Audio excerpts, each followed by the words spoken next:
Ho, ho, ho, ho, ho!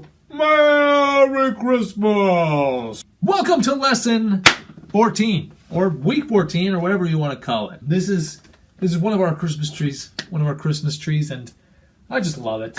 I just love it. You know, you got the decorations and nothing like an artificial Christmas tree. Love that smell. Just love it. Just hits you right there. This is a sock monkey. I like sock monkeys. They're fun. And the bulbs. This is my daughter. An ornament with my cute daughter. One of my daughters. I have three little girls. Let's see. This is the same daughter. Apparently we have favorites in this house. And she's the one. This is mine.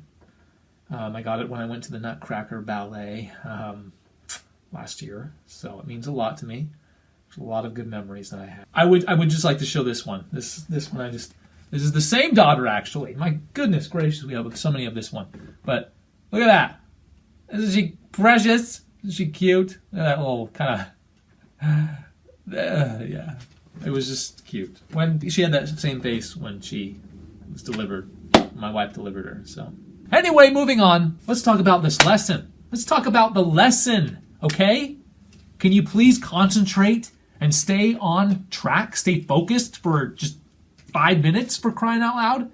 That was to me, by the way. I'm actually looking in a mirror directly at myself, So this week you have a couple things that you're going to do. The first one is that you are going to analyze literary elements. Now I know what you're thinking. I'm smart. I know what you're thinking. You're thinking, Mr. Gibson, for the love of children, can you not just give us a break?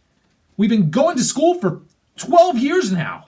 We're coming to the close of the first semester, right before we start really diving into our senior project. Can you just give us a break and not have us do analyzing literary elements? Like, what? Come on! I could, but then I wouldn't show that I love you. And I do love you.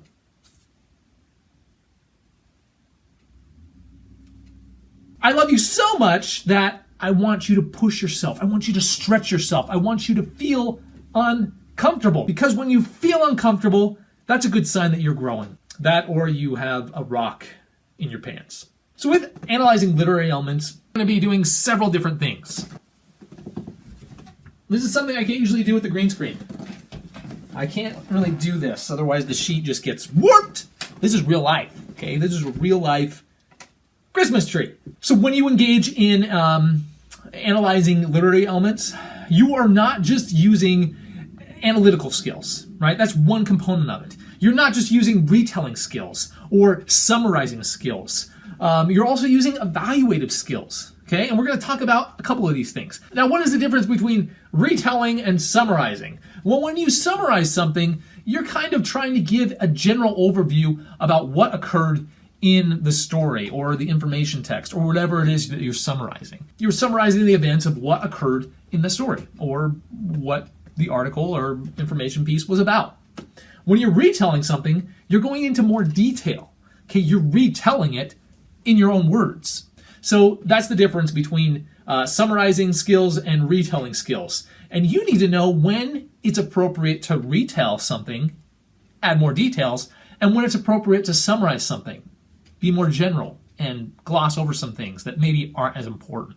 And then you will be using evaluative skills. Now, what does that really mean? Well, when you evaluate something, you are trying to look at the quality of it, the credibility of it. So when you're reading a story, you're looking at the quality of the writing, the quality of the argument that is being made in the story. You're looking at maybe the credibility of the narrator. And these are important things that you need to be doing at all times. Whenever you're reading or consuming any piece of information or media, you need to be evaluating the source. You need to be evaluating the argument that's being made. So often, too many times, we watch a movie, or we watch the news, or we read something on the internet, or watch a YouTube video. Woo! And we don't take the time to evaluate it. We don't take the time to say, who's actually writing this? Who's narrating this? Who's actually writing this? Who's actually producing this? What agenda might they have? Remember, we talked about philosophical assumptions. We talked about philosophical arguments and how they are sometimes blatantly and sometimes subtly introduced into literature. Remember, we talked about the efficacy of novels and how persuasive they can be without really trying to be a persuasive speech or a persuasive essay. And so you need to be very aware of the messages that are being conveyed in the piece of writing and whether or not you feel like it's a quality argument and why or why not it isn't. And whether you feel like the narrator is reliable, is credible between the story that they're trying to share. So you're using evaluative skills and then you're using analytical skill.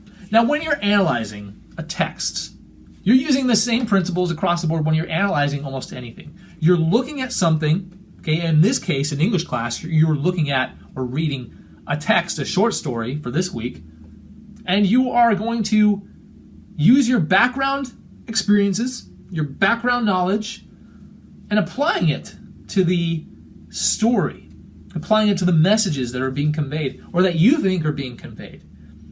And then you're providing evidence to support your claims, right? You're making inferences, and with every inference, you need to have evidence. You shouldn't just say something and be like, you know what? This is the way it is.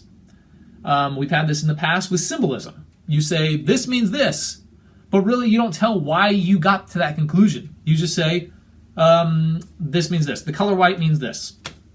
Well, tell me why you came to that conclusion. What evidence is there in the story? And what's your background experience with that? How are you interpreting that? How did you come to that conclusion?